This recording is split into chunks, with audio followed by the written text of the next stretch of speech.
It was a peaceful Friday afternoon.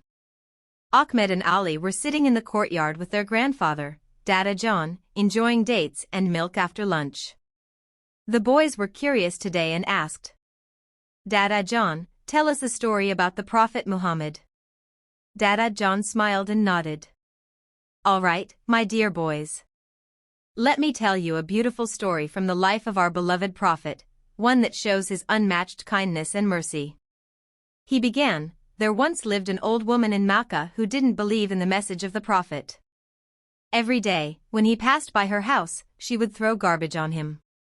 But the Prophet never got angry. He never shouted or complained. He just continued to walk by patiently, praying for her guidance." Ahmed's eyes widened. "That's so rude. Didn't he say anything?" Dada John shook his head gently. "No, my child. He taught us patience. But then one day, the woman didn't come out to throw garbage. The Prophet noticed, so he went to her house to check on her. She was sick and lying in bed. Ali was amazed. He went to help her even after she was mean to him?"